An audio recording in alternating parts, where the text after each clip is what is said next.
Hello students, कैसे हो? सब बढ़िया, सब चंगा चल रहा है, एकदम मजेदार चल रहा है। तो हम पढ़ रहे हैं वेक्टर्स और आज पढ़ेंगे वेक्टर्स एडिशन। वेक्टर्स का मोशन इन ए प्लेन में हम वेक्टर पढ़ रहे हैं और वेक्टर का हम पढ़ेंगे वेक्टर्स को ऐड कैसे करते हैं। सो कॉपी और पेन निकाल लो, शुरू करते हैं। ठीक है, तो आज का हेडिंग है वेक्टर एडिशन। तो वेक्टर एडिशन हेडिंग लगा लो, vector vector addition vector addition. तो अब सबसे बड़ा क्वेश्चन है कि सर वेक्टर एडिशन क्यों जरूरी है। ठीक है, तो पहले देख लो, कॉपी निकाल लो, कॉपी रेडी कर लो। ठीक है, मैं थोड़ा ठीक कर लूँ इसको, इसको ठीक कर लूँ। हाँ हाँ, ठीक हो गया, ठीक हो गया, ठीक हो गया, दिख रहा है ना? Okay. So vector addition, sir vector को हम नॉर्मली ऐड कर सकते हैं।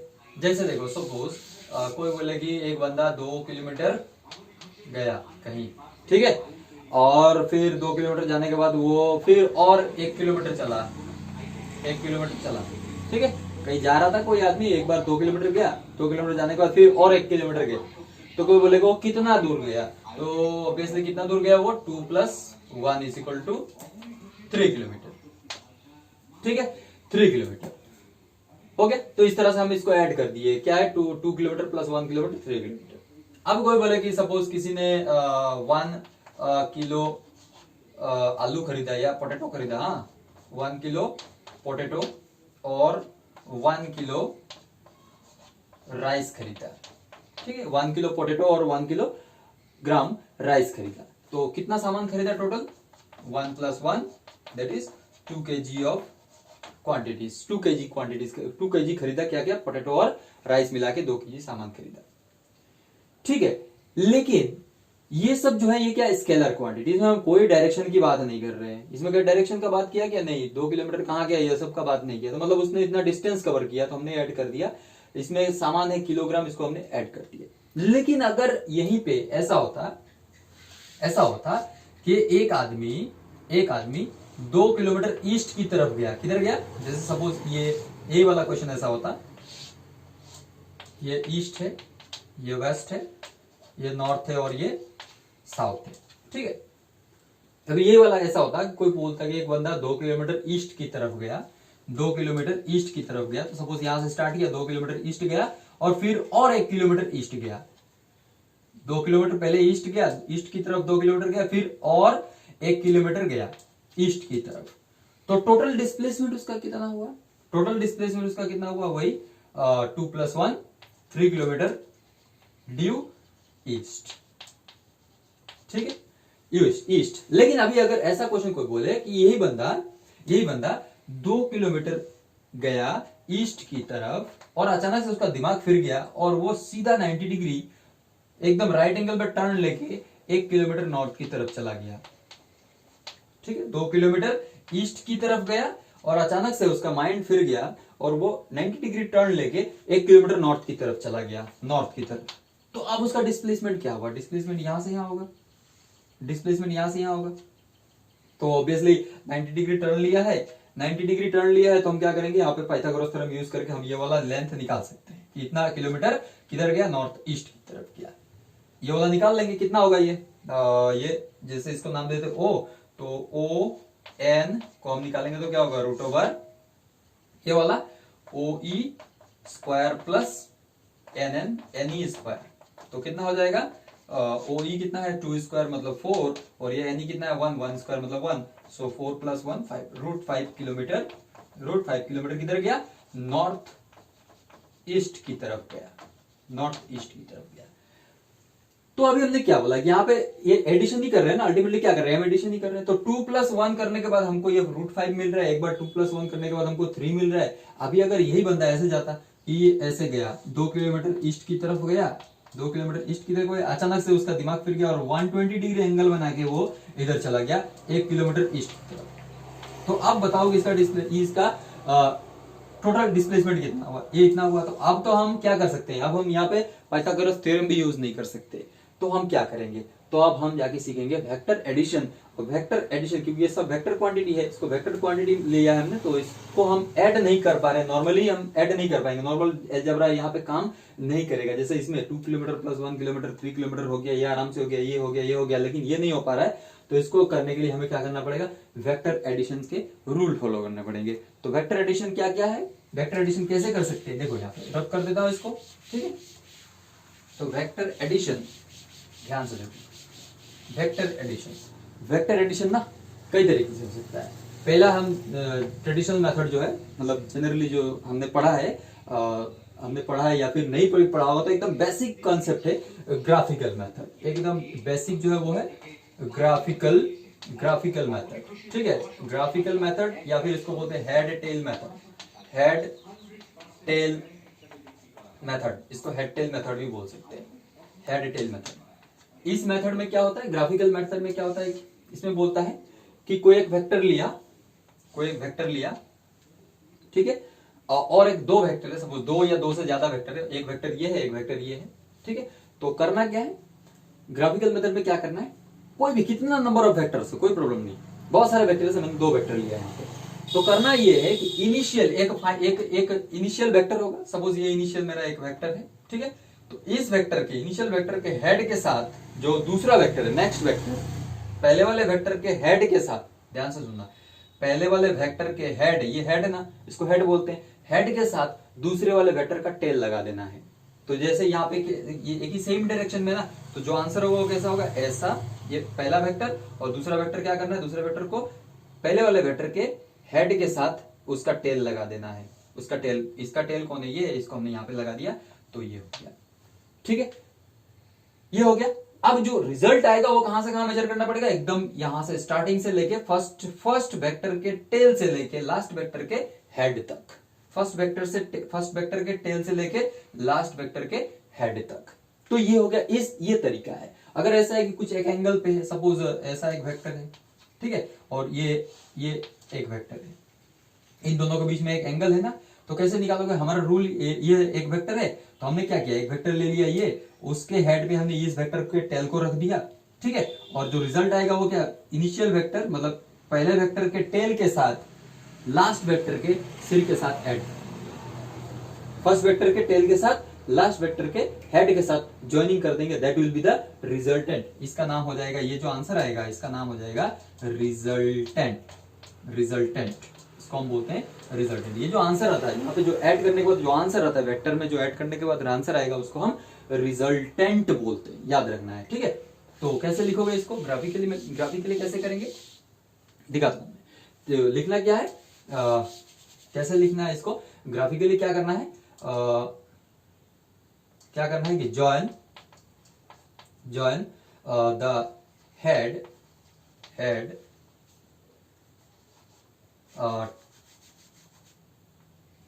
join the tail with tail of a vector with the head of previous vector, ठीक है, previous vector। ये रूल है कि join the tail of a vector with the head of a previous vector। जो previous vector है, जैसे एक vector है, ठीक है, ये एक वेक्टर है, ठीक है, तो इसका हेड कौन है, ये हेड है। तो दूसरा जब वेक्टर लेके आएंगे इसके साथ ऐड करना पड़ेगा, तो उस वाले वेक्टर का दूसरा वेक्टर, जैसे ये मेरे पास ये एक वेक्टर है, ठीक है, ये एक वेक्टर इधर की तरफ जा रहा है, ये वेक्टर इधर की तरफ है, तो इन दोनों के बीच में ऑब्वियसली कुछ ना कुछ एंगल है। तो ये पहला वेक्टर है, इस वेक्टर के हेड के साथ दूसरे वाले वेक्टर के टेल को लाके रखना है, तो टेल को कहां पे रखेंगे, हेड के पास रखेंगे, ऐसे, ठीक है।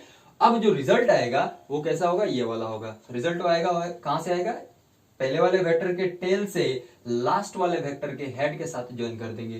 तो जो रिजल्टेंट आएगा, जिसको हम क्या बोलते हैं, रिजल्टेंट कैसे मिलेगा, रिजल्टेंट मिलेगा join the head of last vector with the tail of first vector। तो ये रूल हो गया, ये रूल एकदम सिंपल है, कुछ नहीं करना है, एक वेक्टर लेना है, जैसे ये मैंने लिया, यहाँ पे एक वेक्टर है, ठीक है, इसको ये एक वेक्टर है और ये एक वेक्टर है, ये ऐसे इधर जा रहा है और ये इधर जा रहा है, ठीक है। तो दोनों के बीच में क्या एंगल है, देखो कौन किधर जा रहा है, इधर जा रहा है, इधर, और ये किधर जा रहा है, इधर। इसका हेड किधर है, ये इसका हेड है, ठीक है, ये वाला किधर जा रहा है, ऊपर, तो इसका हेड कौन है, ये है, इसका टेल कौन है, ये। रूल क्या बोल रहा है कि हमें क्या करना है कि ग्राफिकली कैसे करना है कि ज्वाइन करना है किसको, head of the first vector, इसको हमने फर्स्ट वेक्टर मान लिया with the tail of the second vector इसको मान लिया, तो सेकंड वेक्टर का टेल कौन है, ये है, इसको उठा के यहाँ पे रख देना है। ठीक है, ऐसे नहीं रखना है क्योंकि हम ये इधर यहाँ पे कहाँ था, इधर, तो इसको उठा के ऐसे रख देना है। ठीक है, तो बस ये हो गया हमारा ज्वाइनिंग हमारा हो गया। आप रिजल्टेंट जो आंसर आएगा, आंसर रिजल्टेंट मतलब क्या बोल रहा हूँ, आंसर वेक्टर को ऐड करने के बाद जो आंसर आता है उसको हम क्या बोलते हैं, रिजल्टेंट बोलते हैं। तो अब रिजल्टेंट कहां से मिलेगा, पहले वाले वेक्टर के टेल के साथ दूसरे वाले वेक्टर या लास्ट वेक्टर, जितने से बहुत सारे वेक्टर्स हो सकते हैं, तो लास्ट वेक्टर के हेड के साथ ज्वाइन करना है, तो ऐसे ज्वाइन कर देंगे। तो ये हमने ज्वाइन कर दिया, ये हमारा जो है क्या है, रिजल्टेंट है, मतलब आंसर है। So this is the very simple thing, क्या है, ग्राफिकल मेथड। और मेन जो होता है वो हम नेक्स्ट जो करेंगे वो एनालिटिकल मेथड, वही एग्जाम में पूछा जाता है। ठीक है, तो हम दूसरा करेंगे एनालिटिकल मेथड। इसको रब कर देता हूं, नोट कर लो। ठीक है, पोज करके, वीडियो को पोज करके नोट कर लेना है। वेक्टर एडिशन में हम ये ग्राफिकल मेथड एकदम सिंपल मेथड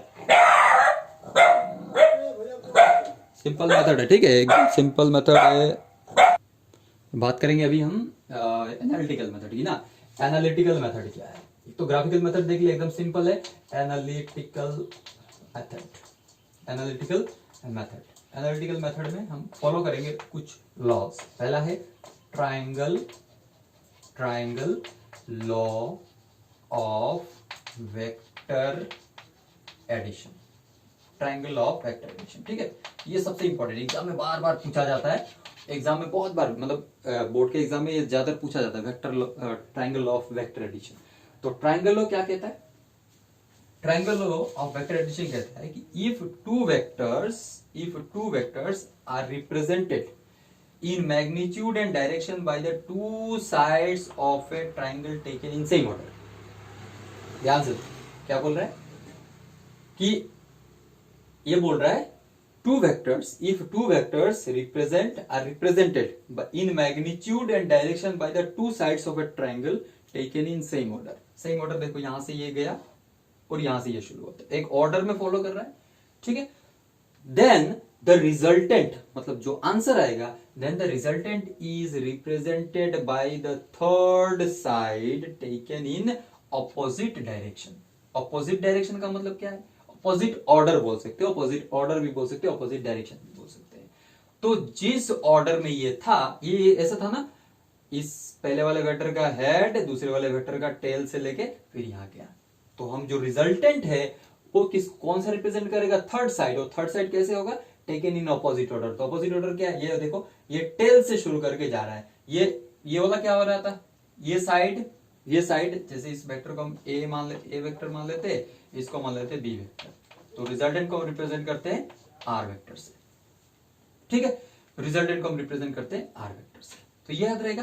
तो फिर से बोलता हूं, ट्रायंगल लॉ क्या बोल रहा है, if two sides of a triangle represents two vectors A and B in magnitude and direction taken in same order, एक ऑर्डर में लिया हुआ इसको, then the third side, ये थर्ड साइड है, represents, थर्ड साइड जो वो क्या रिप्रेजेंट करेगा, थर्ड साइड कौन सा साइड, थर्ड साइड रिप्रेजेंट करेगा किसको, रिजल्टेंट को का मतलब इन दोनों वेक्टर्स के एडिशन को, आंसर को रिप्रेजेंट करेगा। और टेकन इन ऑपोजिट ऑर्डर देखो, इसका ऑर्डर कैसे है, ऐसे जाके ऐसे है, इसका ऑर्डर कहां से, यहां से शुरू होगा ऐसे, तो ऑर्डर क्या है, ऑपोजिट है, डायरेक्शन ऑपोजिट है। ठीक है, तो ये हो गया हमारा ट्रायंगल लॉ। अब यहां से हम रिजल्टेंट का मैग्नीट्यूड निकालेंगे, रिजल्टेंट का मैग्नीट्यूड निकालना है, कैसे निकालेंगे, उसके लिए हमें करना पड़ेगा इस वाले को एक्सटेंड, थोड़ा सा एक्सटेंड करेंगे। ठीक है, इसको एक्सटेंड कर दिया, यहां से एक परपेंडिकुलर यहां पे ड्रॉ करेंगे, इसका नाम है सपोज पी क्यू एस और इस यहाँ पे टी। ठीक है, ये परपेंडिकुलर हमने ड्रॉ किया, बस इतना काम करना है, समझ में आ गया, इतना काम करना है। तो मैग्नीट्यूड निकालना है, magnitude of resultant, magnitude of resultant कौन, आर, ये आर हमारा रिजल्टेंट है, इसका मैग्नीट्यूड निकालना है। मैग्नीट्यूड मतलब इसका वैल्यू निकालना है। वैल्यू निकालने के लिए क्या करना पड़ेगा, देखो हमने क्या किया, ये ट्रायंगल तो ऐसा था, ये राइट एंगल ट्रायंगल नहीं था, तो हमने क्या किया, इस लाइन को पी क्यू को एक्सटेंड किया अप टू टी, और हमने एस से टी पे एक परपेंडिकुलर ड्रॉ किया, ये वाला। ठीक है, अब हम बात करेंगे ये बड़े वाले ट्रायंगल की, पी एस टी। ध्यान से देखो, तो in triangle P S T क्या है, एक राइट एंगल ट्रायंगल है ना, तो हम लिख सकते हैं ना पी एस स्क्वायर, हाइपोटेन्यूज हो गया, पी एस क्या हाइपोटेन्यूज हो गया, इज इक्वल टू क्या लिखा जा सकता है, पी टी स्क्वायर, ये वाला base square plus perpendicular square मतलब एस टी स्क्वायर लिखा जा सकता है।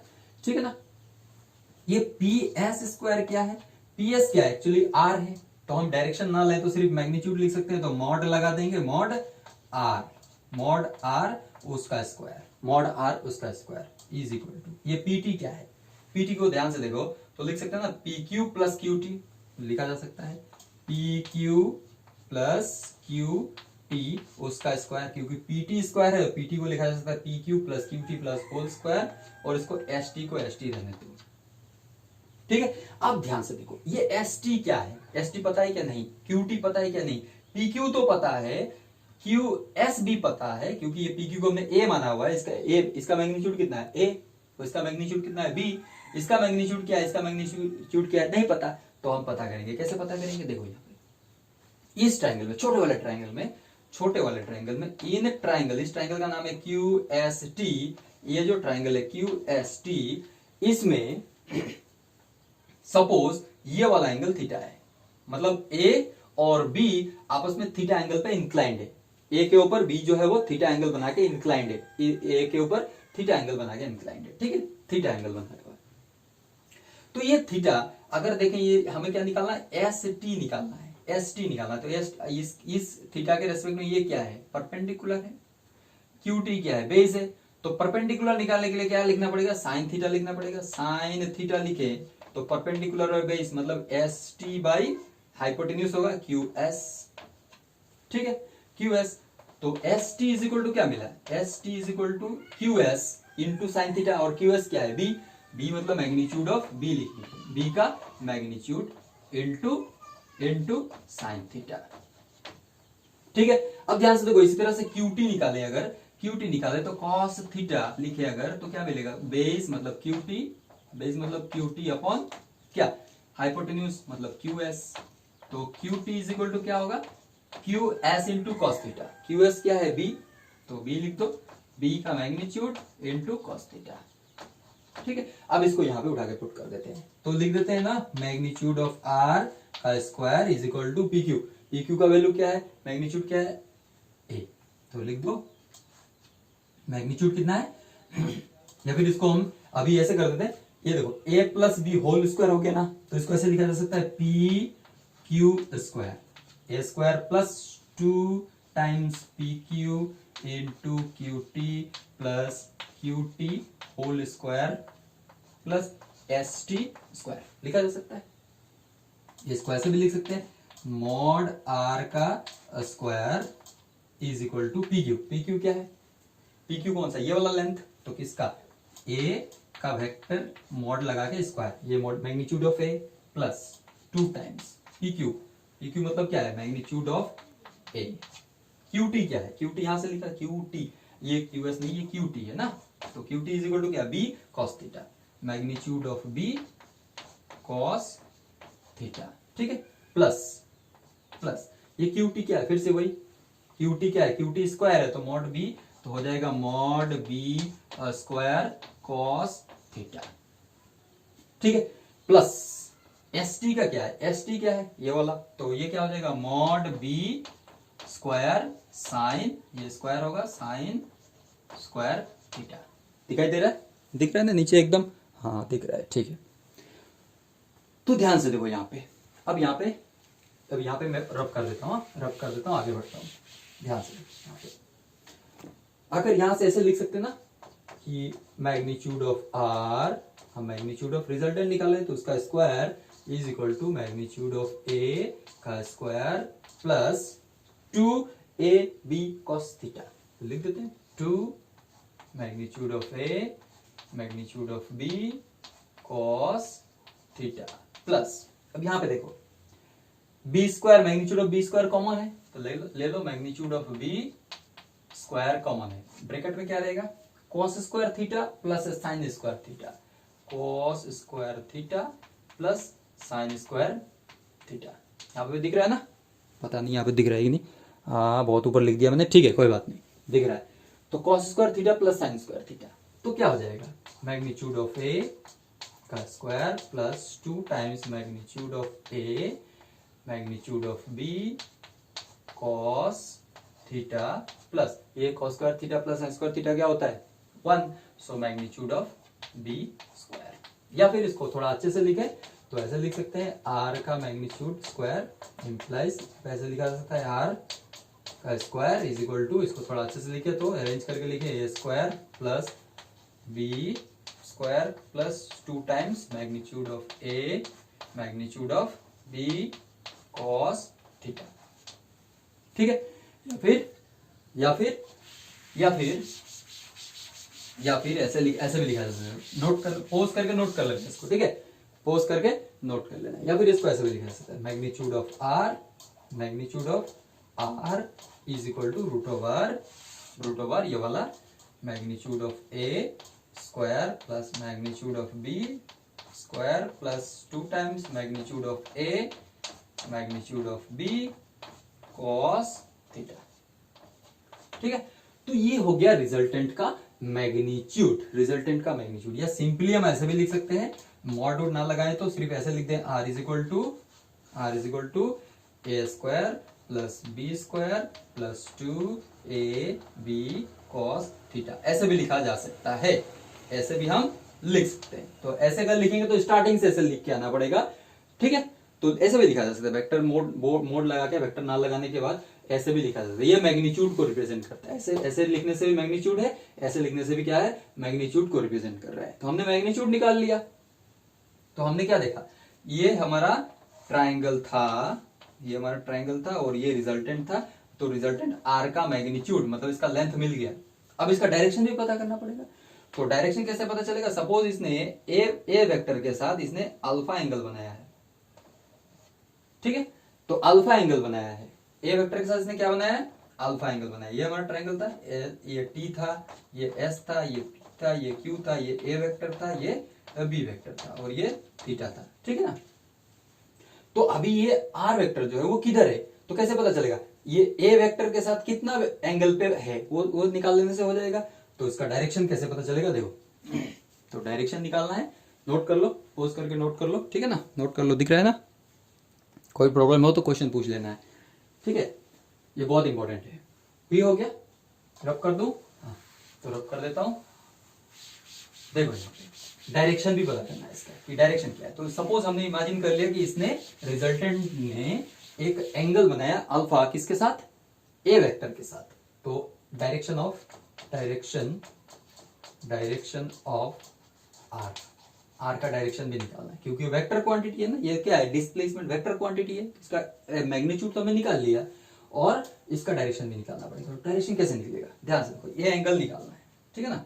तो ये अगर ट्राइंगल ले लें, ये बड़ा ट्राइंगल PST, तो इस ट्राइंगल में tan अल्फा अगर लिखे tan अल्फा तो क्या मिलेगा, परपेंडिकुलर बाय बेस, परपेंडिकुलर कौन है ST, परपेंडिकुलर कौन है ST और बेस कौन है PT,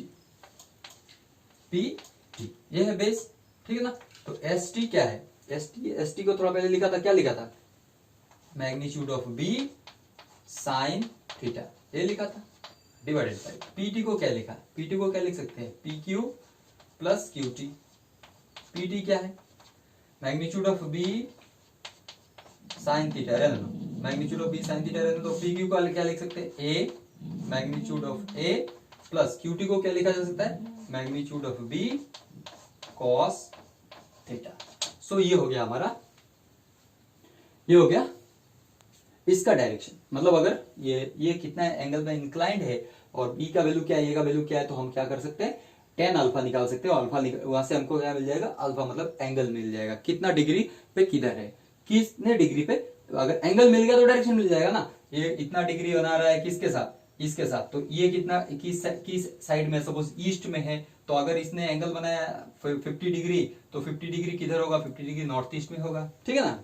तो इस तरह से हम डायरेक्शन भी पता कर सकते हैं, डायरेक्शन ऑफ द मैग्नीट्यूड। तो ये हो गया एनालिटिकल मेथड। दूसरे मेथड में क्या है, दूसरा इसका तरीका है, दूसरा जो है लॉ वो है parallelogram, law of vector addition. दूसरा लॉ है पैरेललोग्राम, तो रब कर देता हूँ, फिर मैं करता हूँ, उसका भी डेरिवेशन सेम है, ऐसा ही है, ठीक है। तो डेरिवेशन मैं नहीं करूंगा, बट पैरेललोग्राम लॉ समझा देता हूँ क्या है। दूसरा लॉ है वेक्टर एडिशन का, पैरेललोग्राम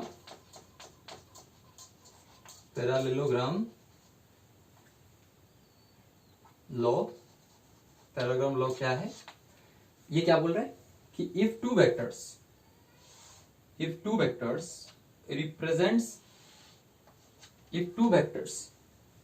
कोई दो वेक्टर है, two vectors represents the magnitude and direction, ये टू एडजेसेंट साइड्स, ऐसे इसका स्टेटमेंट है, इफ टू एडजेसेंट साइड्स, ये एडजेसेंट साइड्स है ना, ये साइड है, ये एक साइड है, adjacent sides of a parallelogram, एक पैरेललोग्राम है, ठीक है, ऑफ ए पैरेललोग्राम, इफ ये पैरेललोग्राम है, इसका नाम है पी क्यू आर, नहीं दूंगा मैं, S T, P Q S T, एक पैरेललोग्राम है पी क्यू एस टी। बोल रहा है कि two adjacent sides of a parallelogram, adjacent side जैसे ये पी क्यू और पी टी, ये दो एडजेसेंट साइड्स हैं, ठीक है। Adjacent side represents two vectors A and be in magnitude and direction taken in different order, ठीक है, टेकन इन सम डायरेक्शन, ठीक है ना। तो कैसे लिया, सेम पॉइंट से दो वेक्टर को हमने इस तरह से रिप्रेजेंट किया है, एडजेसेंट साइड से रिप्रेजेंट कर रहा है। देन इन दोनों का जो रिजल्टेंट होगा, resultant will be represented by the diagonal drawn from the same point, diagonal drawn from the same point taken in opposite order. तो ये होगा हमारा रिजल्टेंट, ये होगा हमारा रिजल्टेंट को रिप्रेजेंट करेगा, ठीक है। अब ये रिजल्टेंट का मैग्नीट्यूड कैसे निकलेगा, वही रिजल्टेंट का मैग्नीट्यूड निकालना है, तो ये साइड को ऐसे बढ़ा देना है, ऐसे बढ़ा देना है, और यहां से एक परपेंडिकुलर इस पे ड्रॉ कर देना है, ठीक है। अब यहाँ पे एक परपेंडिकुलर ऐसे हम ड्रॉ कर दिया, ये वेक्टर अगर देखो पैरेललोग्राम है ना, तो ये साइड बी है, अगर इसका मैग्नीट्यूड बी है तो इसका मैग्नीट्यूड भी क्या होगा, बी होगा, क्योंकि opposite sides of parallelogram are equal. तो अगर ये ए है तो ये भी क्या होगा, ए होगा, ठीक है। तो हमें क्या करना पड़ेगा, वही, तो अभी क्या करना है, एक ट्राइंगल लेना है पी एस एम, और पी एस एम ट्राइंगल लेके, जैसे हमने ट्राइंगल लॉ में किया था, वैसे ही हमें क्या कर लेना है, वैसे ही हमको यहां से आर का वैल्यू मैग्नीट्यूड निकाल लेना है, और आर का डायरेक्शन सपोज इसने अल्फा एंगल बनाया है ए के साथ, तो एंगल भी निकाल लेना है। तो इसका भी वही आएगा, मैग्नीट्यूड कितना आएगा, आर का मैग्नीट्यूड होगा R is equal to root over A square plus B square plus 2 AB cos theta, ठीक है। और मैग्नीट्यूड डायरेक्शन होगा इसका tan alpha is equal to B sine theta divided by A plus B cos theta. तो इस तरह से हमको parallelogram law of vector addition भी समझ में आ गया, ठीक है। तो इस तरह से ये दो वेक्टर लॉ है जो हम एनालिटिकल मेथड यूज करते हैं। ऐसे ग्राफिकल मेथड सिंपल है कि टेल हेड के साथ टेल मिला देना है, और हमें टेल फर्स्ट वेक्टर के टेल के साथ लास्ट वेक्टर के हेड को मिला देना है, रिजल्टेंट आ गया। लेकिन यहाँ पे ऐसा कुछ भी नहीं है, यहाँ पे अगर निकालना है तो ये पूरा का पूरा प्रोसीजर फॉलो करना पड़ेगा। यहाँ स्टेटमेंट जो वो लिखा हुआ है बुक में, वहां से लिख लेना, या फिर नोट्स में मैं दूंगा वहां से लिख लेना। स्टेटमेंट जो मैंने बोला वही कि इसका स्टेटमेंट जैसे मैंने बोला वैसे ही करना है, ठीक है। तो this is all about vector addition. तो आज के वीडियो में हमने वेक्टर एडिशन को सीखा। नेक्स्ट वीडियो में हम वेक्टर को और डिटेल्स में पढ़ेंगे, ठीक है। तो वेक्टर को कम से कम वेक्टर का 4-5 वीडियो होगा। वेक्टर एक बार खत्म हो गया ना, तो उसके बाद फिजिक्स बहुत आसान लगने लगेगी, ठीक है। Thank you.